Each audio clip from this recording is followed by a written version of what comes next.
capítulo 8, a partir do verso 1. Quem encontrou, diga amém. Neemias, capítulo 8, verso 1. E todo o povo se congregou como um só homem na praça que estava diante da porta das águas. E disseram a Esdras, o escriba, que trouxesse o livro da lei de Moisés, o qual o Senhor tinha ordenado a Israel.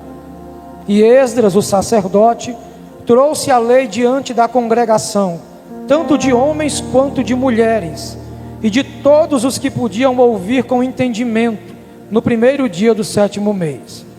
E leu ali diante da praça que estava diante da porta das águas, desde a alva até o meio-dia, diante dos homens e das mulheres, e de todos os que podiam entender.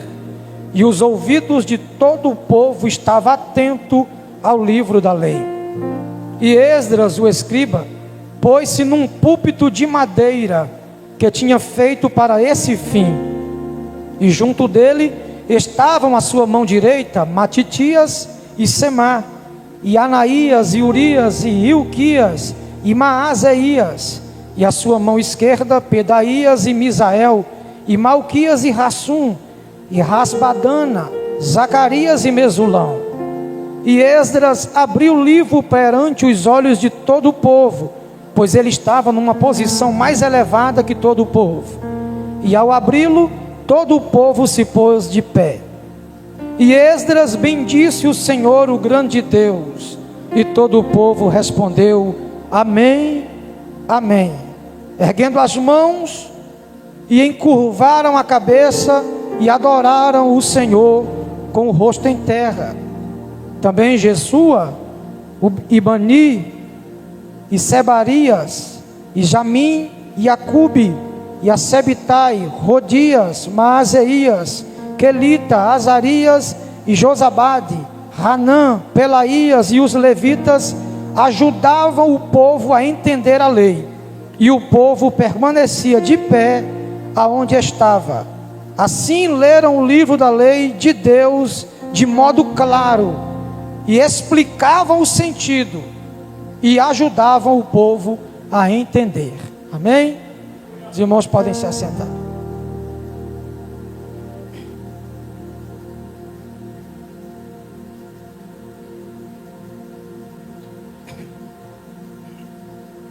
Irmãos, Neemias, como os irmãos sabem, ele foi enviado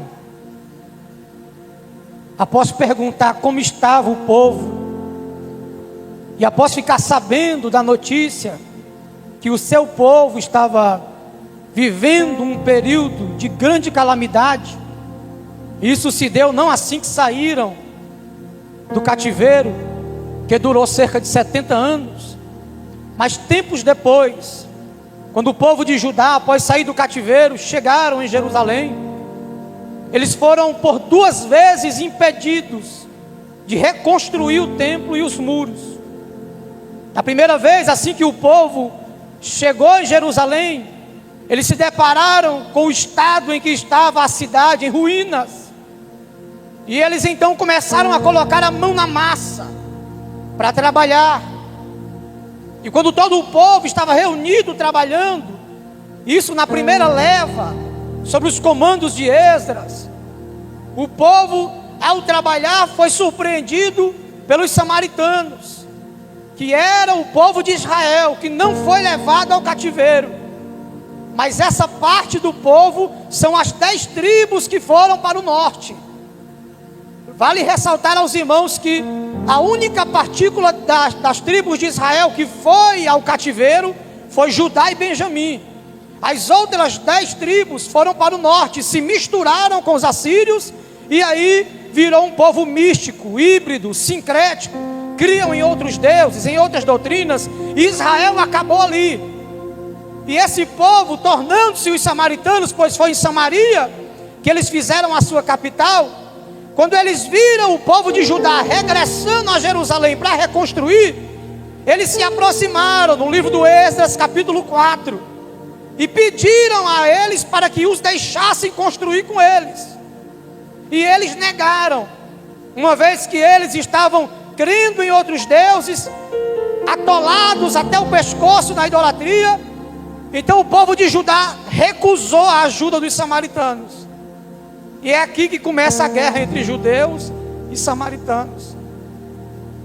Quando este povo ouviu o não do povo de Judá, eles correram até o rei e disseram ao rei: para aquela construção, porque aquele povo tem fama de que onde passa se rebela, onde passa toma a terra, toma as casas, toma tudo. E o rei mandou parar a obra, e a obra foi parada, paralisada.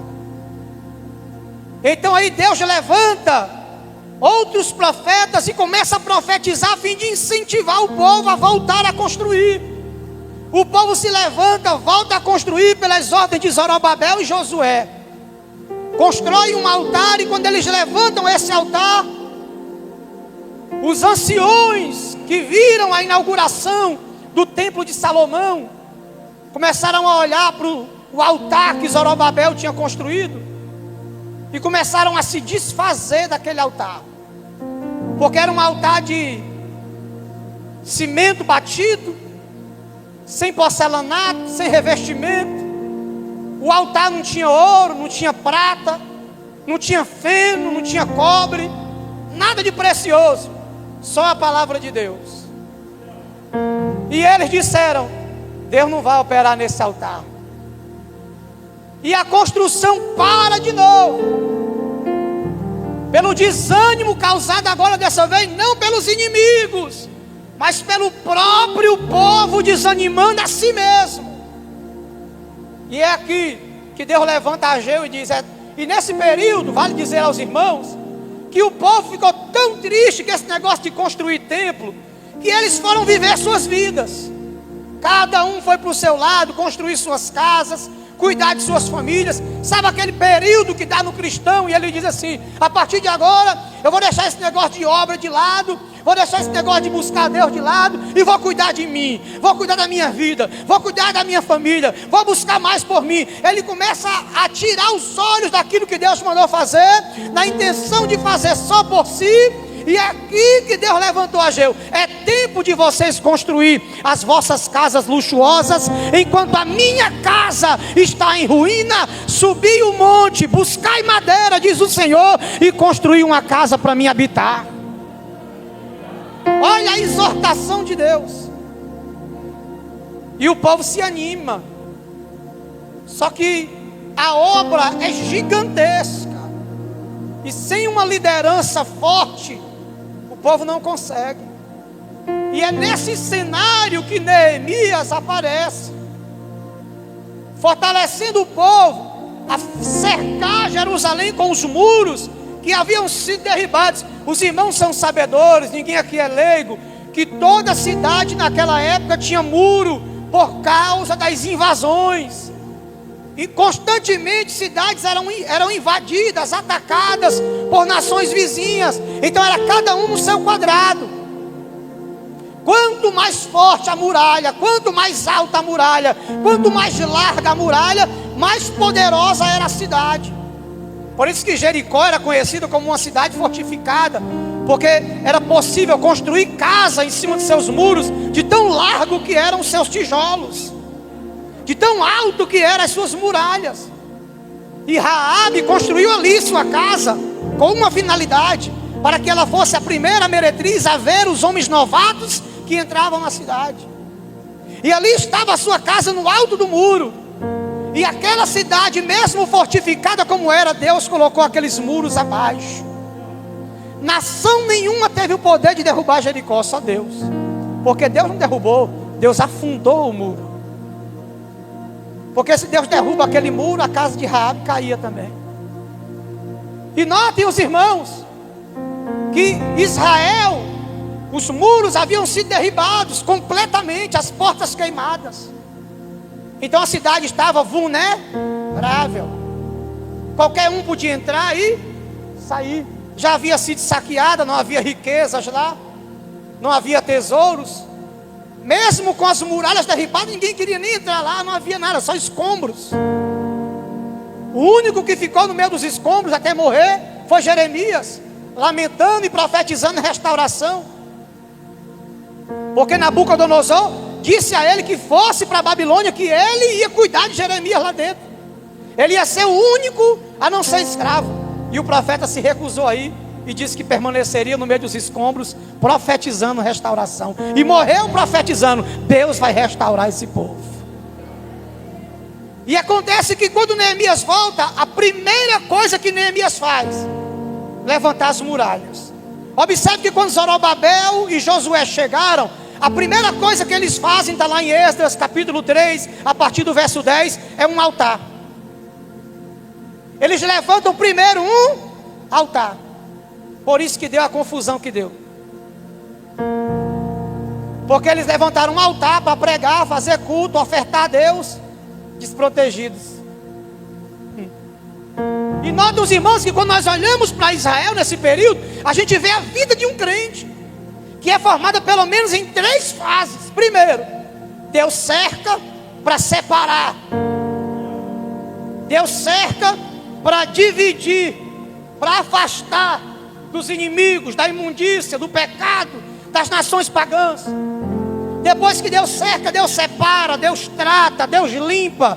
E depois Deus entrega a lei, entrega a palavra, entrega o ensinamento. Se não, observa os irmãos, o povo estava lá no Egito. O Senhor foi lá e mandou Moisés pregar para o povo, foi? Mandou Moisés de libertar.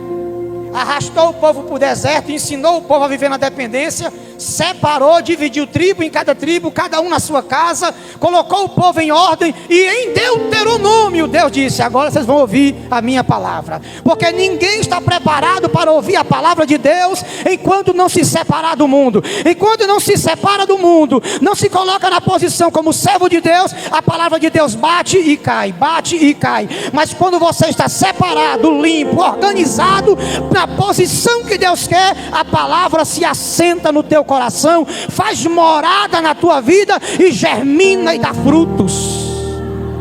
Aleluia. Veja se não é verdade. Deus separa, organiza, coloca na posição e depois dá a lei.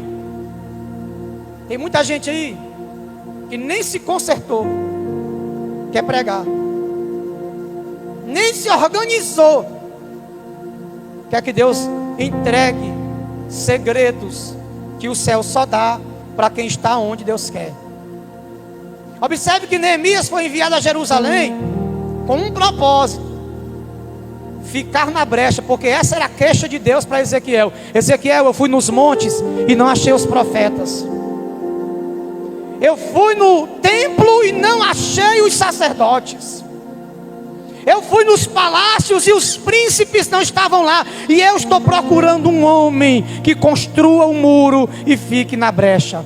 Aí Ezequiel disse: achou, bote eu. Ele disse: eu estou procurando um homem que construa e fique na...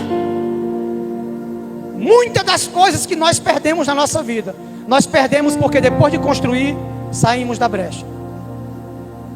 Deus não disse: eu quero um homem que construa. Não, Ele disse: eu quero alguém que construa e vigie depois. Porque muitos de nós têm a mania de, depois de construir, perder a vigilância. Dorme tanto na bênção que começa a esquecer de orar, esquecer de ler, esquecer de buscar. Torna-se um crente abençoado, mas frio. E depois começa a ver as coisas se esvair, perder uma perca atrás da outra. E quando está sem nada de novo, volta a buscar Deus. Deus não quer alguém só que construa. Deus quer alguém que após construir fique na brecha. Olha para o teu irmão e diz para ele: depois que você construir, permaneça no lugar da construção. É difícil isso aqui. Ele levantou, Deus queria alguém que levantasse e ficasse lá. Neemias veio. E quando Neemias veio, ninguém tirava ele de lá. Vamos? Não, estou numa grande obra, não posso descer. Não saiu, não saía e ninguém arrancou ele de lá. Nem para o templo ele foi. Nem para o templo. Porque ele veio com o propósito de terminar em 50 dias. E no mês de Elu foi acabado. E Neemias, após construir o muro, ele percebeu, pastor Gabriel, a necessidade Neemias é um líder exemplar e completo. Ele percebeu: fui enviado aqui para construir os muros e proteger o povo. Depois que os muros estão levantados, o povo está protegido. Mas ele entendeu: não basta só levantar muro e proteger o povo, pastor Thalita. Esse povo precisa ser tratado espiritualmente agora. Neemias pensou: você acha que eu vou levantar os muros, sair daqui e deixar o povo desse jeito? 70 anos num cativeiro. Tem gente que nasceu na Babilônia, nunca nem participou de um culto verdadeiro. Tinha gente sedenta para ouvir a palavra no meio daquele povo. E Neemias pensou: esse povo trabalhou 50 dias direto comigo. E eu percebo que esse povo precisa cuidar do seu lado espiritual. Construir muralhas é uma tarefa fácil, queridos. Construir templos é uma tarefa fácil. Construir paredes é uma tarefa fácil. Mas construir caráter espiritual é difícil. Construir um caráter espiritual sólido, firmado na palavra de Deus, é difícil. Neemias entendeu que muito mais que construir paredes, eu preciso construir caráter. Eu preciso construir pessoas espirituais. São pessoas que vão se relacionar com quem? Com Deus. E o texto diz que não foi Neemias, foi todo o povo. O povo disse: Esdras, traga o livro da lei e lê para a gente aqui o livro de Moisés. Lê para a gente. Ele leu de 9 da manhã até as 3 horas da tarde. E o povo dizia: lê mais, lê mais, lê mais. Tem gente que quando o relógio bater 8h45 já está com a Bíblia na mão, esperando para o pastor dizer: o amor de Deus, o nosso Pai, a graça e a comunhão de nosso Senhor Jesus Cristo te abençoe, para ele botar o pé fora e sair correndo para chegar em casa antes das 9. É Deus dizendo: ei, eles leram de 9 até as 3 e o povo dizia: queremos ouvir mais. E naquele dia, pastor, era só a lei, este estava só lendo, e o povo chorando, e o povo de joelho, e o povo com as mãos levantadas dizendo amém, amém, amém, com o rosto no chão chorando. Era muita gente, irmão. Os que vieram com Esdras foram 52 mil judeus, embora lá tivesse mais de 1 milhão. Só veio 52 mil judeus, porque o texto diz que todo aquele cujo espírito Deus moveu, voltou. Então só voltou quem Deus quis. Aí talvez alguém lá diz: não, eu não vou não, para estar construindo. Quando chega lá está tudo destruído, eu não vou ajudar não. E é Deus dizendo: eu não quero sua ajuda, porque só ajuda na obra de Deus quem Deus quer. Tem gente que às vezes faz cara feia e diz: eu não vou ajudar só de mal. Deus dizendo: não, não é você que não quer ajudar não, é eu que não quero a sua ajuda. Porque se eu quisesse a sua ajuda, você ajudava. Então ninguém se vanglorie de cruzar os braços e dizer: não ajudo porque não quero. Não, é Deus que não quer a sua ajuda. Porque na hora que o Espírito de Deus move o coração de alguém, a pessoa ajuda, irmão. 52 mil voltou. E esse povo estava lá. Imagina, Esdras lendo a lei sem microfone, sem caixa de som JBL igual nós, é o privilégio, né? E ele lendo para 52 mil pessoas.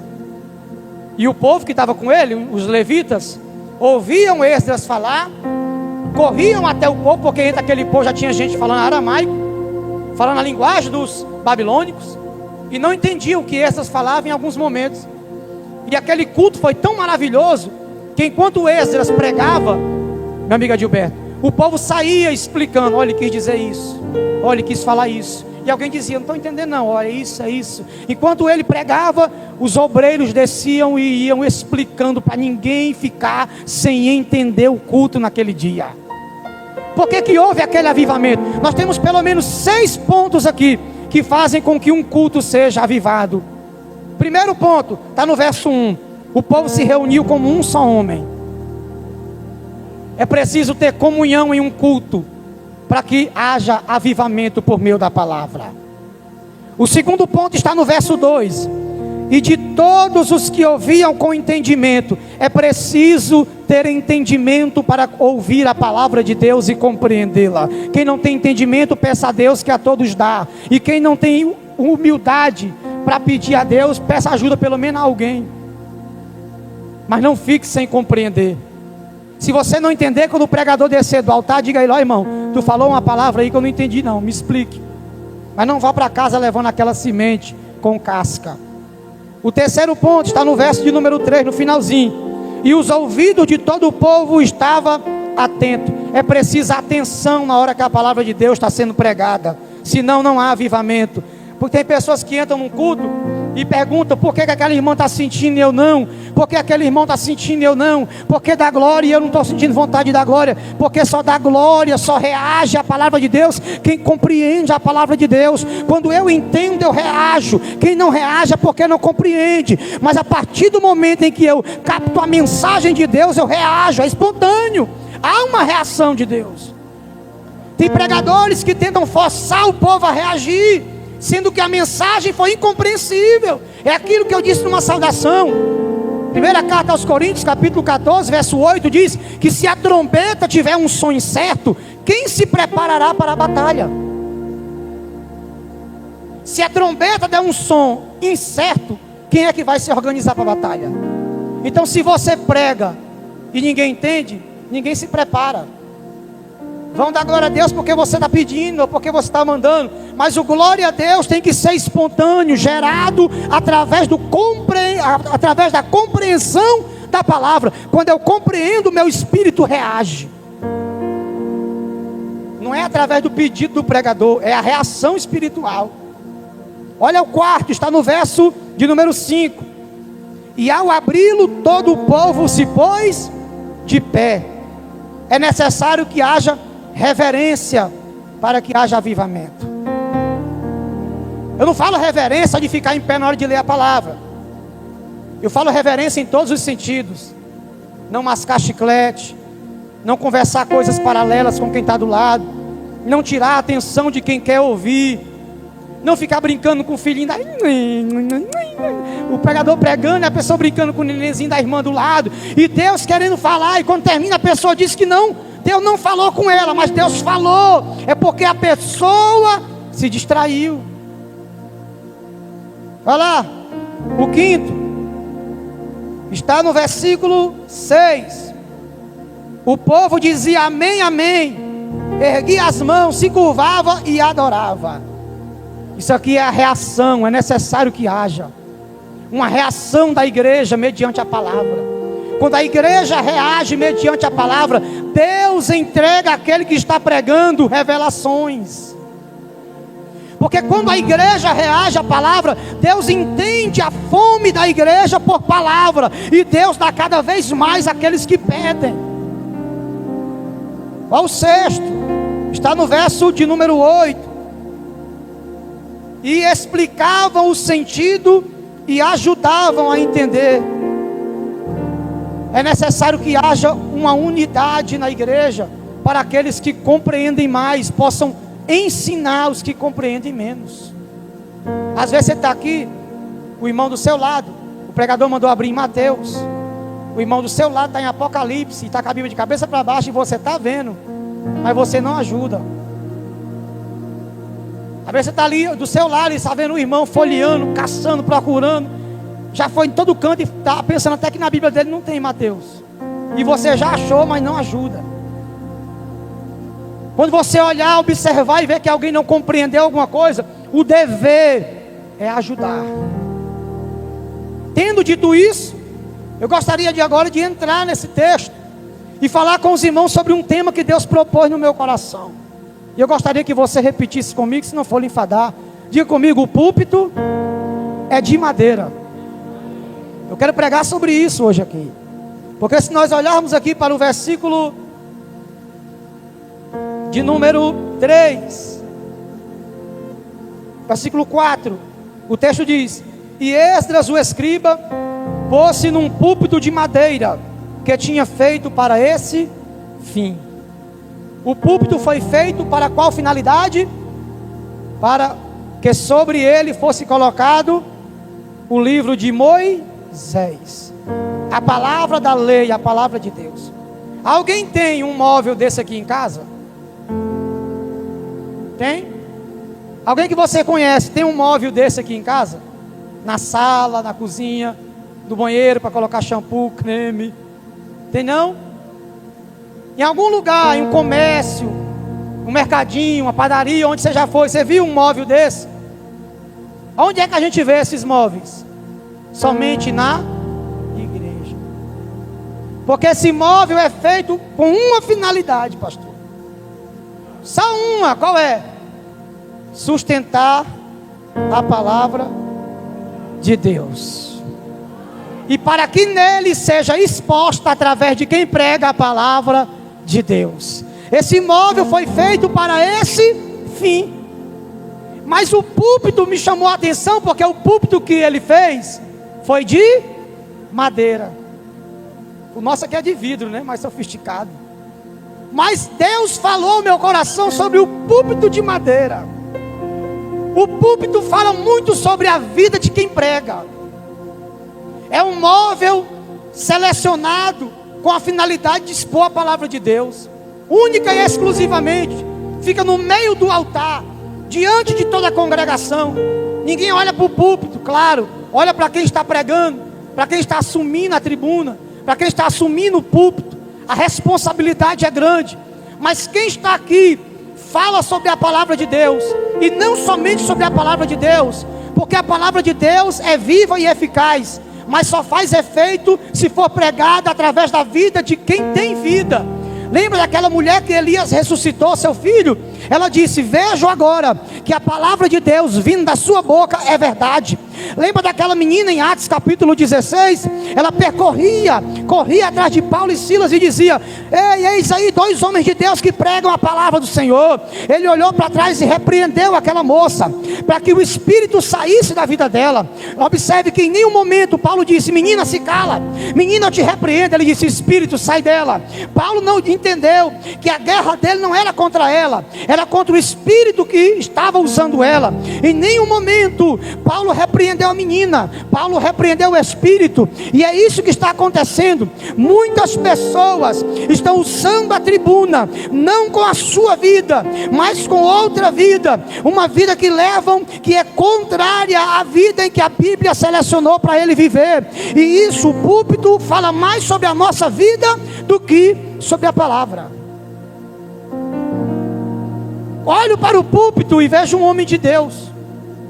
Olho para o púlpito e vejo uma mulher de Deus.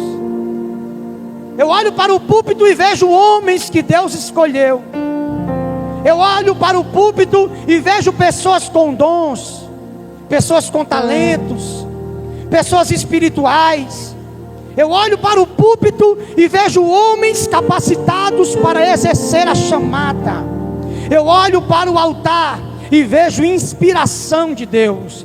Eu olho para o púlpito e vejo vida, vejo renovo, vejo restauração. Há pregadores que dizem ao povo: não olhe para mim, eu não tenho o que dar para você. E eu vou olhar para onde? Se eu não olhar para você que está pregando, eu vou olhar para onde? Vou passar o culto inteiro de olho fechado? Não, eu tenho que olhar para você mesmo. É você que vai pregar. Se não tem nada para entregar, então desça, então saia daí. Se tem vergonha que eu olhe para você, então feche os seus olhos. Mas eu que estou aqui embaixo não vou fechar o meu, não.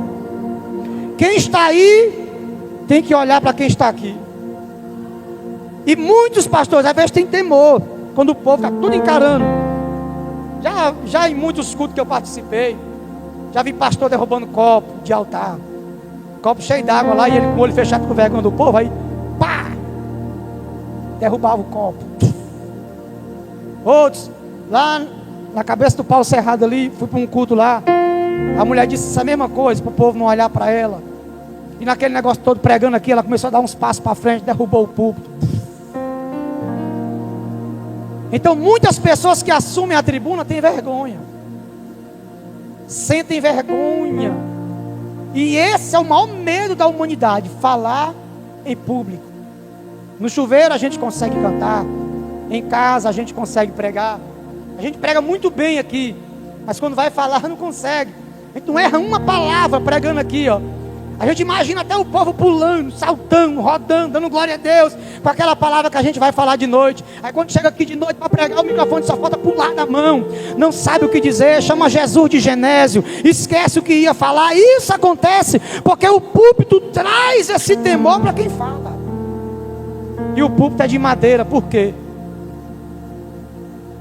Para mostrar a fragilidade da vida de quem prega,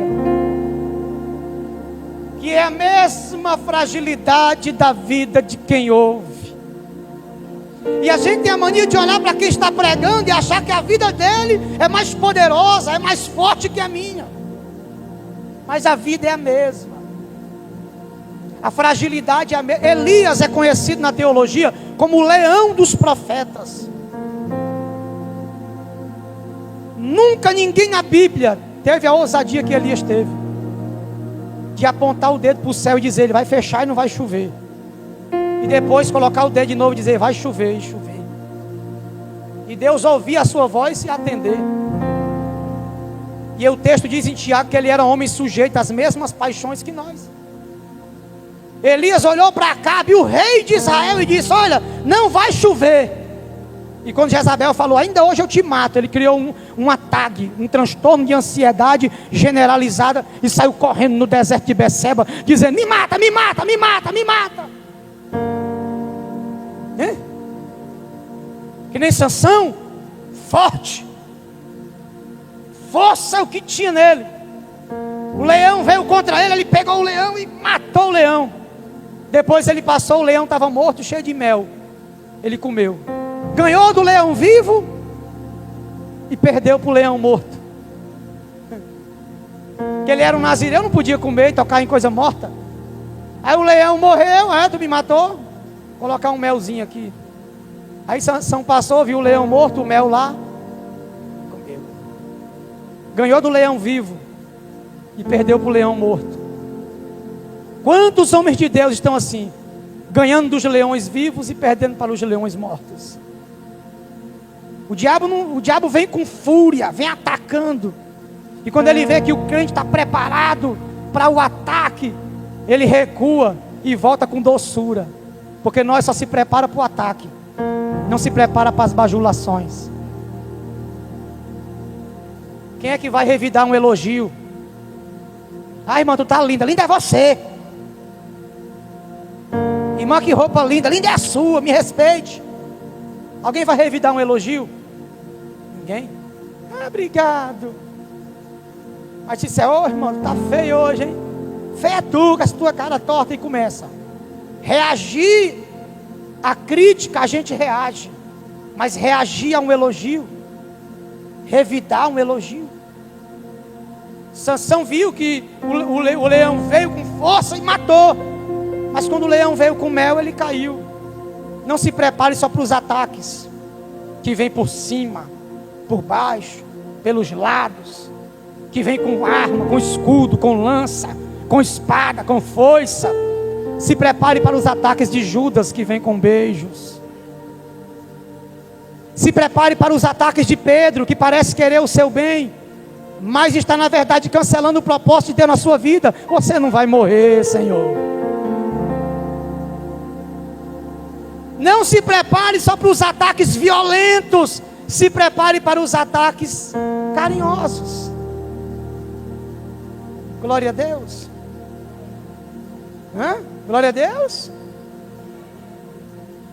E o púlpito fala sobre isso, pastor. E quem é o maior inimigo do púlpito? Do púlpito que Esdras fez. Quem é o maior inimigo da madeira? Quem é? Quem é o inimigo da madeira? O cupim. Cupim não come madeira pelo lado de fora, come? O cupim não vai chegar na sua casa fazendo uma casa pelo lado de fora ainda no começo. Você vai ver aquela casinha de cupim pelo lado de fora da madeira. Chega só um casal. É assim que o cupim chega na sua casa. Um casal de cupim. Aí eles vão lá, casala dentro da porta, fica no canto mais escondido da porta, no meio. E aquela rainha sacrifica a vida dela. Ela fica só daqui para cima. Essa parte dela aqui começa a ficar grandona, bem grandona, grandona, grandona. E ali ela coloca mais de 1000 cupins por dia. Nunca mais sai, ela fica só ali, parada naquele mesmo lugar, gerando ovos. Porque é tão grande que fica a bolsa que ela não consegue mais se mover. Ela fica só gerando. E as operárias ficam vindo, pegando os ovinhos e levando para outros cantos. E tem uns cupim que nascem diferente. Quando nasce com asa. Esses são os que ela separa. Que no período da chuva eles saem voando na lâmpada. E às vezes caem num lugarzinho escondidinho na madeira úmida e fazem morada ali. E ficam silenciosamente. E você só vai perceber que o cupim está lá quando você olha para o chão e tem aquele farelinho marrom. E quando aquele farelinho marrom cai no chão, não tem mais jeito, joga a porta fora. Acabou a porta. Quando aquele farelinho cai, é porque o negócio já está feito lá dentro. É porque a morada já foi estabelecida. O maior inimigo da madeira é o cupim. E eles são divididos em 3 classes: a rainha, a operária e o soldado. E nós estamos vendo em nossos púlpitos hoje essas 3 classes assumindo a tribuna. As rainhas que têm a cabeça grande, mas o corpo não se movimenta. São cabeçudos, conhece muito, mas não tem movimento. Conhece tanto que se paralisa. Criam tantas coisas na cabeça que se afundam em heresias e fazem adeptos. E as operárias? As operárias são aquelas que trabalham de dia e de noite, a fim de fazer com que aquilo que a rainha começou seja concluído.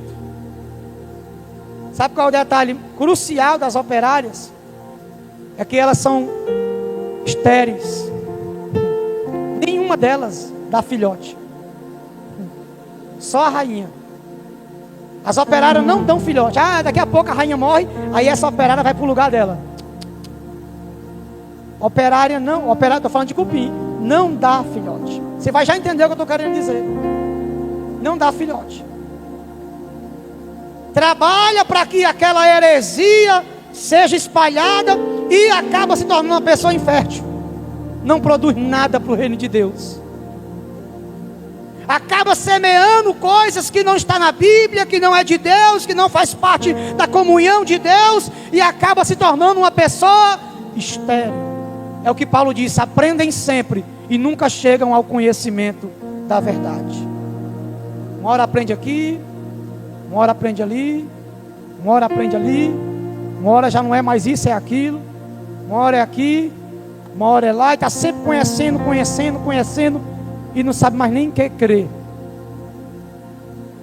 E o soldado é essencial na colônia, porque ele tem aquelas garras fortes para quebrar madeira. Experimenta colocar uma bolacha grande assim na porta de um formigueiro, ela não consegue puxar aquela bolacha para dentro. Aí vem aquele formigão maior da cabeçona que tem ele quebra aquela bolacha todinha para ela poder passar. Só que tem um detalhe: o soldado é cego, não enxerga.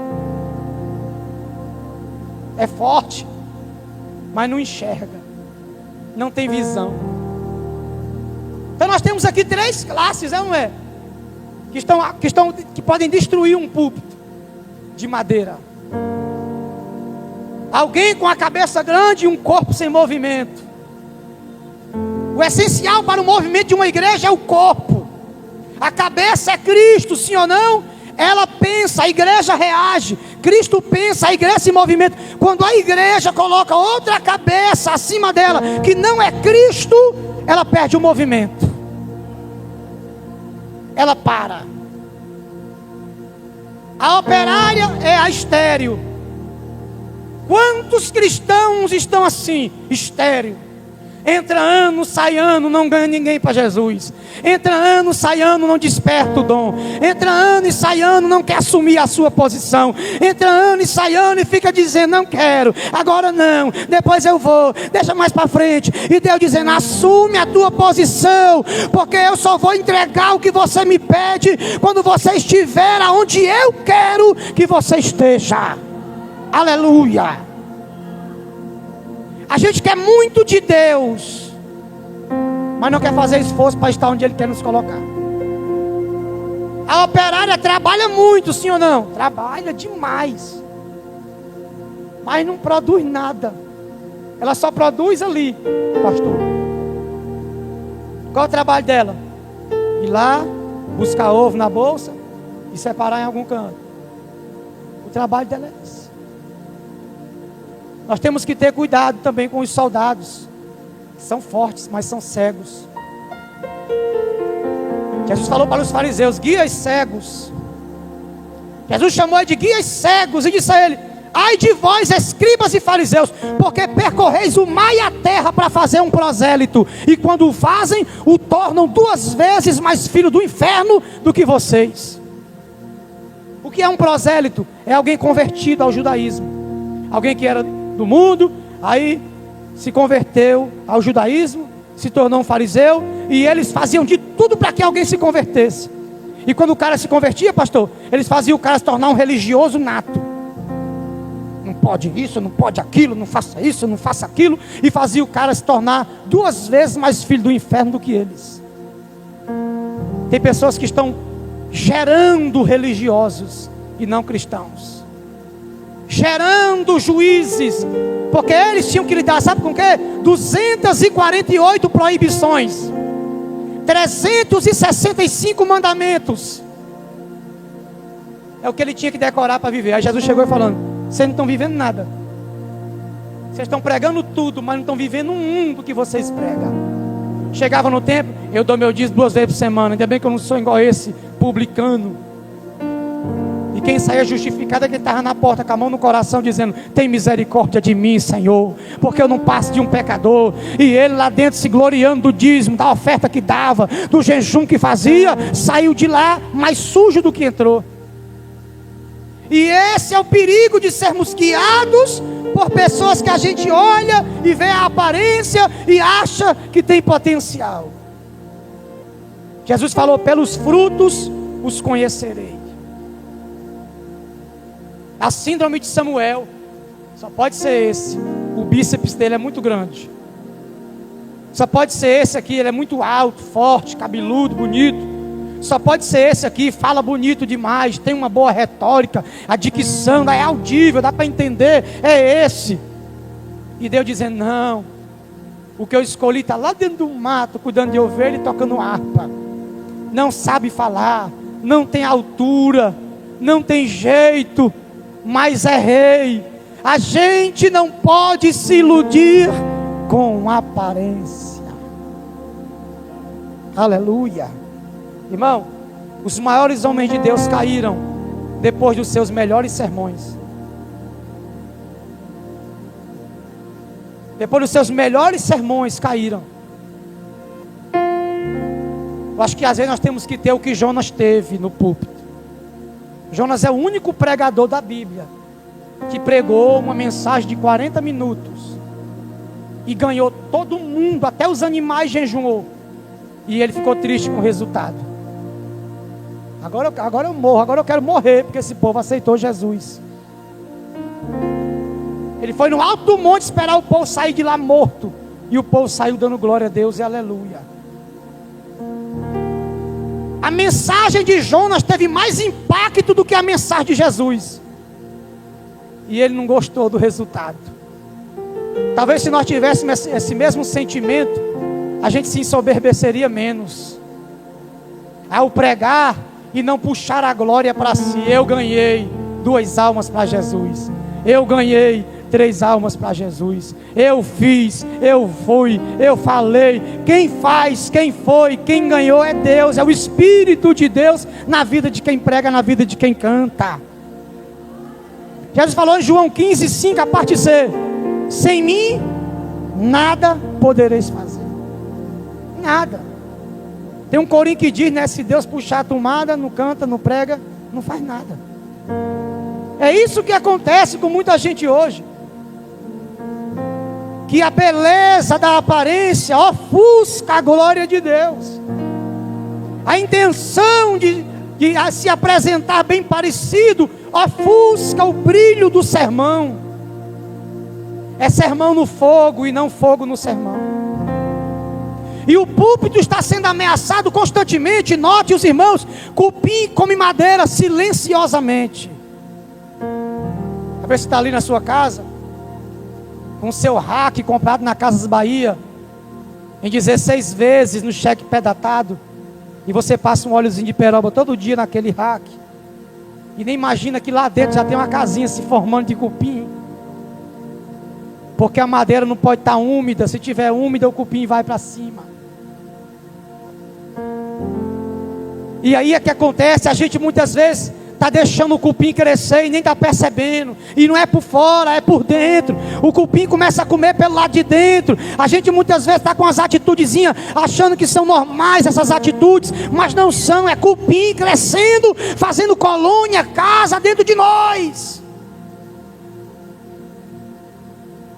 Não me tenham por piadistas, irmão, longe de mim. Mas tem atitudes que às vezes a gente toma na igreja.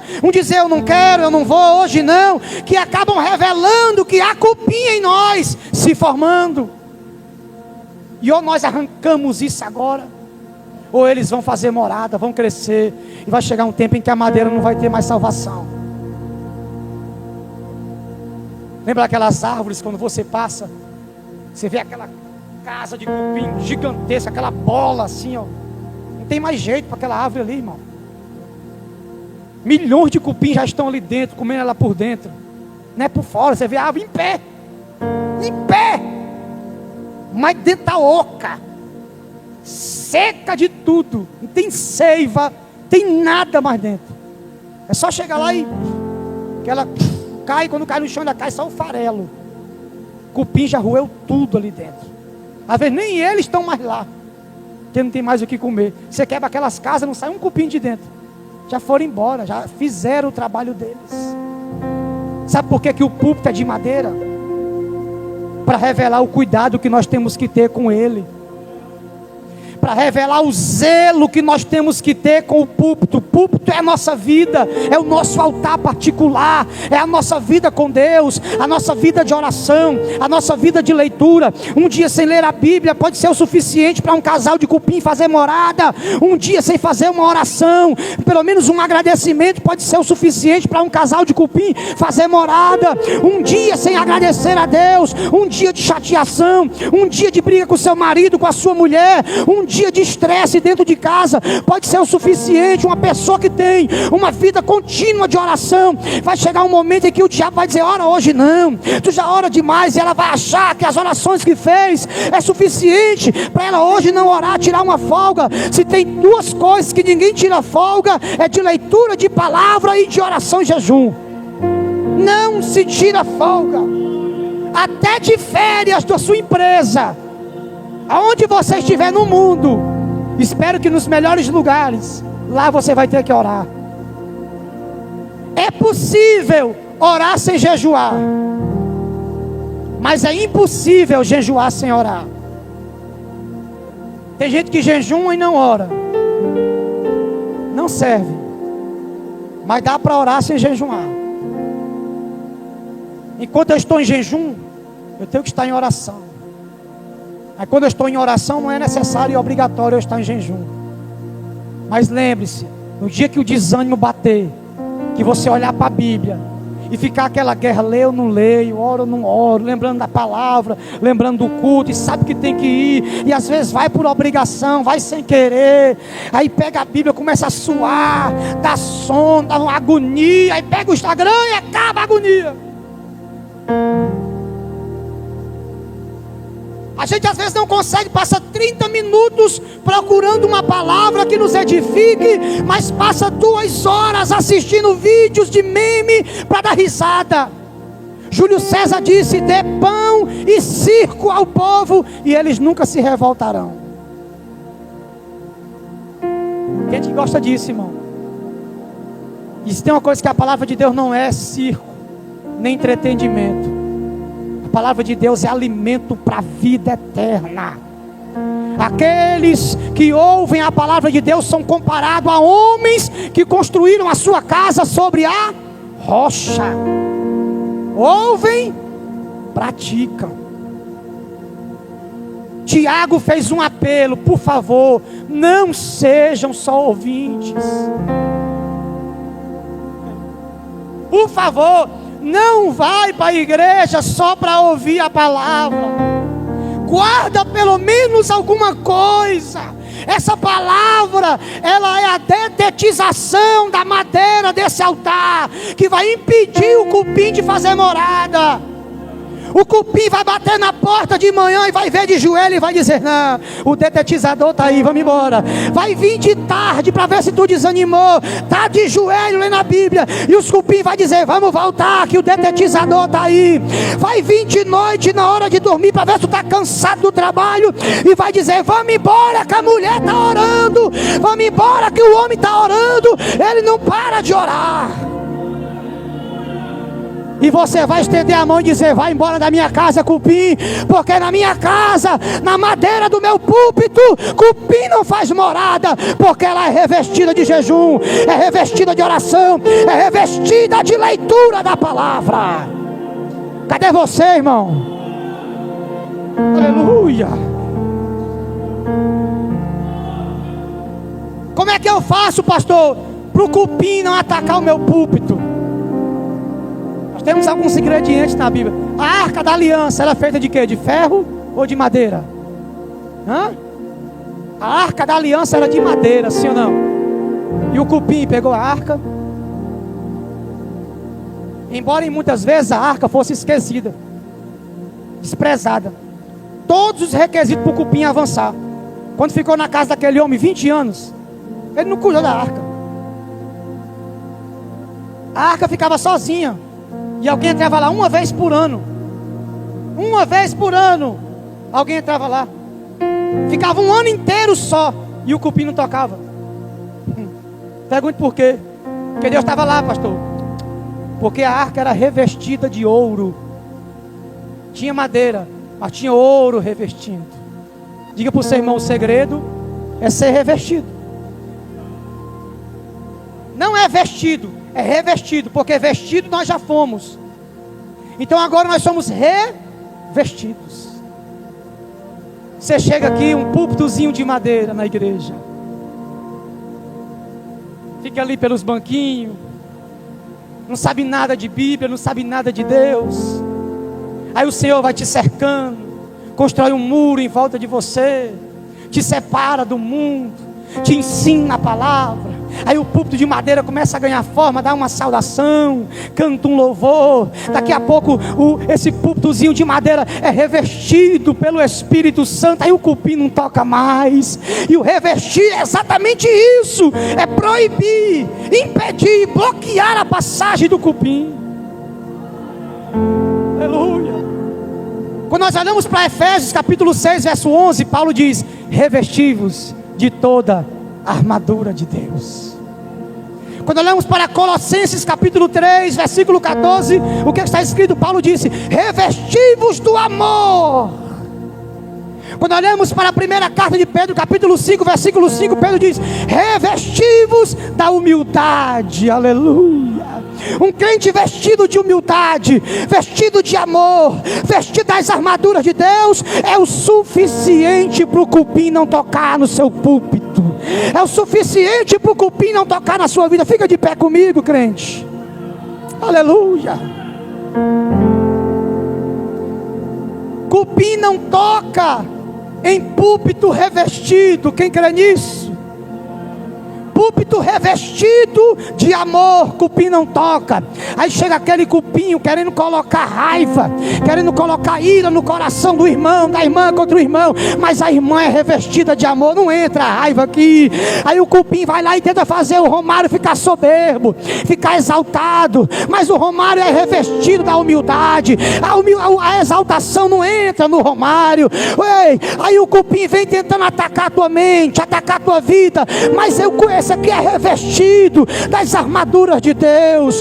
A couraça está em mim, eu sou justo. O cinto está em mim, eu falo a verdade. Pode atacar com os dados inflamáveis. A fé é o meu escudo. Aleluia. E se for preciso atacar o cupim, ele me deu a espada da verdade, que é a sua palavra. Eu não ataco o cupim com lança. Eu não ataco o cupim com faca, com revólver. Eu não ataco o cupim no soco. Eu ataco o cupim do jeito que Jesus atacou o diabo, usando a palavra de Deus. Está escrito, está escrito, está escrito. É com o que está escrito, Oscar. É o que está escrito, Antônio. Segure a mão do seu irmão, se você pode, tem comunhão com ele, por favor. Senhor, eu quero te fazer uma oração, Pai, e pedir ao Senhor: reveste o nosso púlpito, reveste de amor, reveste da humildade, reveste das armaduras espirituais. Reveste o nosso altar para que silenciosamente nós não sejamos atingidos. O lado de dentro é o mais importante. Não deixa o orgulho entrar, a soberba entrar. Não deixa raízes de amargura se instalarem em nós. Se há em nós nessa noite de terça-feira alguma coisa que te desagrada hoje, que o Senhor está olhando para a gente dizendo: eu não me agrado disso em você, arranca agora, nós te damos de liberdade. Tira isso de nós, ainda que doa, ainda que nos faça chorar, ainda que sangre, mas não deixa isso se criar, não deixa crescer. Nós queremos ser revestidos. Quantos querem? Quantos querem? Quantos querem? Quantos querem ser revestidos? Clama, clama, clama. Enquanto você clama, Deus te reveste. Enquanto você clama, Deus te reveste. Enquanto você pede, há um revestimento espiritual que desce sobre a tua vida. Arranca, uracala xandarábia, é tanto te paraia séria. Eu sinto a graça do Espírito de Deus aqui, e Ele está revestindo a tua vida através desta palavra. Há um revestimento de humildade. O diabo não vai conseguir te exaltar, o diabo não vai te tornar pessoa soberba. Não, não, não, não. Por mais bênçãos que Deus coloque na tua vida, por mais que Deus honre teu ministério, por mais que Deus abençoe a tua casa, a soberba não vai fazer morada aí. Não vai, não vai, não vai. A soberba vai cair no teu glória, vai cair no teu aleluia, vai cair na tua oração, vai. Enquanto mais o diabo queira fazer com que intrigas, inimizades, porfias façam parte do seu ministério, o Espírito de Deus te reveste do amor hoje aqui. Romário, eu acho lindo que Sambalat e Tobias ia todo dia tentar afrontar, e a resposta de Neemias era a mesma. Sabe por quê? Porque ele não se preocupava nem em arranjar uma outra resposta para dar. Estou muito culpado aqui. A resposta é a mesma: não posso, estou numa grande obra. O problema, o perigo está em mudar a resposta. Quando a gente muda a resposta, a gente começa a enfraquecer. Já pensou? Ele chega lá: vamos, Neemias. Não posso, estou numa grande obra. Aí no outro dia ele vai: vamos, Neemias. Rapaz, eu estou trabalhando. No outro dia ele vai: bora, Neemias. Outro dia a gente vai. Aí ele vai de novo: bora, Neemias. Será que eu devo ir, homem? Tem algo para fazer. Depois ele vai: vamos, Neemias. Rapaz, tu me perturba demais. Vamos, vamos, vamos. Olha para o teu irmão, diz para ele: não mude a resposta não, viu? A resposta de Jesus para o diabo era a mesma, está escrito. E ele doido querendo fazer Jesus falar outra coisa. E Jesus: está escrito. Está escrito, está escrito. A resposta não muda. Resposta do crente para o diabo hoje, a resposta da DCR é a mesma para o diabo. Nós estamos numa grande obra, não podemos parar, não podemos se distrair, não podemos olhar para trás, não podemos perder o foco, não podemos desanimar, não podemos retroceder. Nós estamos numa grande obra. Cadê os crentes que dão glória a Deus e aleluia? Eita Jesus, sentindo a tua presença. A resposta é a mesma, crente. Púlpito revestido, o diabo não consegue se infiltrar. Púlpito revestido, irmã Meire, o diabo não consegue atingir, atacar. Irmão, tem dias que a gente consegue sentir o nosso púlpito ali querendo enfraquecer. Aí do nada vem uma força na gente. Tem dia que a gente está por ali, aquela fraqueza. Aí o Espírito de Deus vai lá, pega a sua tenaz, vai lá e amolece aquele ouro e começa a revestir a parte que está saindo o ouro, e começa a deixar o crente fortalecido. E lá vem um irmãozinho que estava em casa desanimado, chega no culto, é revestido de amor, de humildade, de poder, vai embora daqui feliz, alegre, só porque cantou um hino. Sabe aquele dia que você está ali desanimado, aí você faz alguma coisa para Deus e o ânimo vem? Eu acho que uma das sensações, pastor Gabriel, melhores na vida de um crente é quando ele se reconcilia com alguém assim, pede perdão, se abraça.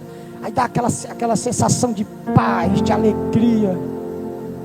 Quando a gente está ali, Deus não me quer mais, Deus não é comigo. Aí Deus chama a gente para fazer alguma coisa. Aí não, Deus é comigo.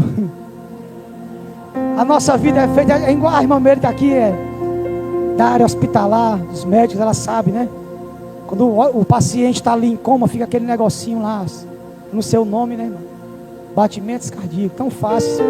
E ele fica ali assim, ó, altos e baixos, né? Isso mostra a nossa vida, irmão, ó. Nossos batimentos. Uma hora está batendo lá embaixo, uma hora bate lá em cima, uma hora bate lá embaixo, uma hora bate lá em cima. O que não pode é bater lá embaixo na hora que o homem vier, irmão.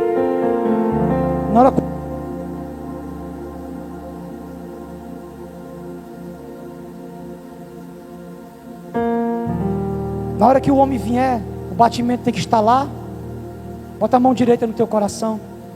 Espírito Santo, eu encerro as minhas palavras pedindo o Senhor hoje, Pai, por nós que estamos aqui, também por aqueles que não vieram, que os nossos batimentos estejam lá em cima por Ti, Senhor. Que ao sentirmos a Tua presença, os nossos batimentos aumentem, com a sensação maravilhosa da Tua presença em nossa vida. Eu não sei como está a vida dos irmãos que me escutam, tanto aqui como pela internet, mas se há alguém agora entristecido, desanimado com alguma situação, revista essa pessoa agora de ânimo, de alegria, que nós possamos sair desse culto aqui certos daquilo que o Senhor tem conosco, e que a Tua glória sobre nós esteja hoje, agora e para sempre. Você diz?